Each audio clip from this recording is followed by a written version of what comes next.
playing with the idea of bringing Israel to Arizona, and taking all the people from Israel and giving everybody $1 million and setting up Israel in the state of Arizona. Unbelievable.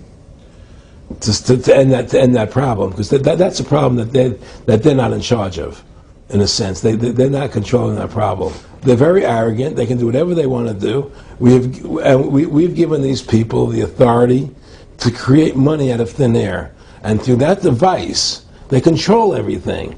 And if you want to win the battle to stop that, you have to deny them the ability to create money. It's only because they can make money that they have all this power. They literally have the money machines. They have the money machines. They can print it. They can do whatever they want to do. They own everything. Aaron, we take over pretty quick. If we were the guys that issued the money, everybody had to come give us real assets for the use of this money we just printed up. People. I tell people, why in the world does the American government borrow money from the banks when they have the ability to create it themselves without borrowing it and paying interest on it? Why? And nobody can answer that question. Not one politician ever raises that. Why does the American government borrow money when they can create it without paying interest? Well, we did create it up until 1913. And so people say, well, because if the American government does it, it'll create inflation. That's the answer. I say, well, let's look at it.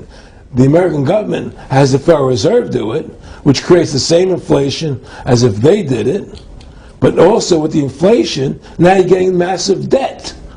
So with the Federal Reserve, you have inflation and debt. Now, if the American government made the money, backed by gold, which limited the amount they could make, you wouldn't have debt and you wouldn't have inflation. But inflation was only about 50% from the 1780s, I've looked it up, until the late 1800s.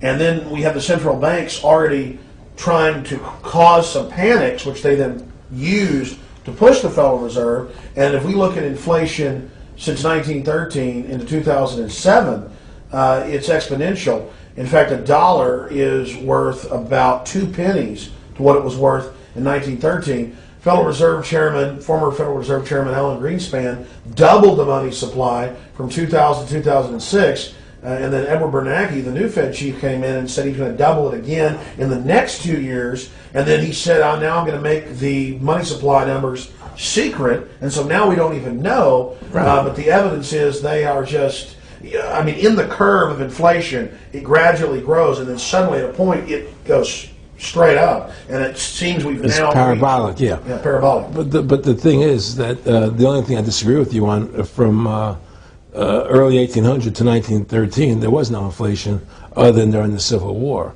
When Lincoln was well, I'm talking about how much a dollar was worth, and I know it never changed. There was no inflation in that whole 100 years. There was no inflation. People knew what the money was worth. They could retire. They knew what it would cost them to live their lives out. There was no problem.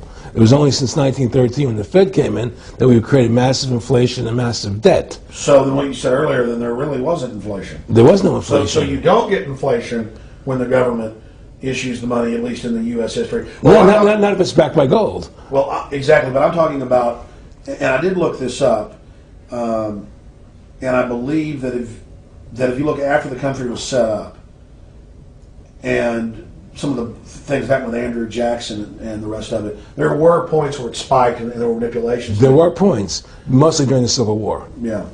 And that's because Lincoln printed so much money. Exactly. That's right. But once that ended, but basically there was no inflation other than that during that short period of time. A loaf of bread was a loaf. Of course, the same thing. People could plan their lives. Today, they planned inflation. Now you have two parents working. They can't afford to pay for their family anymore. The kids are going to state-run schools now. The kids are being indoctrinated how to think. They're being given Ritalin. They're being given all these drugs. The whole country's being dumbed down. It's all because of the Federal Reserve System. And the Federal Reserve System and these bankers are responsible for the demise of America. And if we ever want to win this battle, you must shut down the Federal Reserve System. And we must shut down these bankers and restore sound money to this country. Will you talk a little bit about some of the families that own the private Federal Reserve? the stock in it. And I mean, obviously, you say you're not a big expert on Bilderberg Group, but you talk about how it's the same system worldwide. It is the same families. They meet and kind of set the policy each year, and then it goes to the Royal Institute of International Affairs in England, it goes to the CFR in the U.S., and then these are their management bodies where they wield control, really the de facto Congresses over the nation. So, I mean, I would like you to speak some about the families that own and run the Federal Reserve, and if you can't connect it into these other international bodies duplicating it. I can't speak to those families because I can only speak about, what I know for fact. Everything else is speculation, and I don't like to speculate. I know about Rockefeller because I was friends with him. We talked about it, and I can tell you firsthand. What did Rockefeller tell you about the Federal Reserve and their family owning part of it? Well, he said the New York Fed is the main controlling interest of the Federal Reserve System. They control the bulk of it. So the New York Fed is really the Federal Reserve System. Even though there's 12 different banks, it's run by the New York Fed. And the New York Fed is basically the Federal Reserve System. So who's ever running the New York Fed is where, and the families that control it, control the New York Fed. And they're the main engine behind the Federal Reserve System. And that's a wing of the Bank of England. Well, the Bank of England and the Federal Reserve are partners. And the Bank of England is a private bank, and so is the Bundesbank in Germany, and the bank of all the banks of the G8 countries are all private banks. They're private central banks. And look, what happened in Europe? Didn't Europe vote down the European Constitution? Yes. They're still doing it. Didn't they vote down the euro? They're still doing it. They don't care what the people vote. They do whatever they want to do. What we want doesn't matter anymore. It's their agenda, it's their plans that matter. Isn't that prima facie evidence of a tyranny? Well, there's no question we're in tyranny. There's no question we're living in a world where the American citizen is no longer a free individual human being to do the things that they wish to do. We're slaves, and it's getting worse. What do we got to do to bring these people down? In my opinion, you must shut down the Federal Reserve System. And I think that there has to be an uprising. There has to be an uprising. People have to stand up. I can't do it alone. You can't do it alone, Alex. And we need to get a majority of people, not a majority of people, but It was 5% won the war against the British, a highly motivated group. But I agree, people have got to get angry first.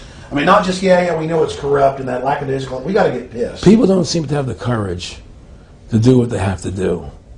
I want to say you've got a lot of courage. Well, thank you. I don't know if I have a lot of courage. I just have. Well, I want to thank you for what you're doing for my family. Oh, I have a sense of conscience and I have a sense of justice. I get nervous about what I do, but I do it because there's no other choice. I couldn't live with myself if I didn't do it. But the fact of the matter is, I've ostracized myself pretty much from Hollywood.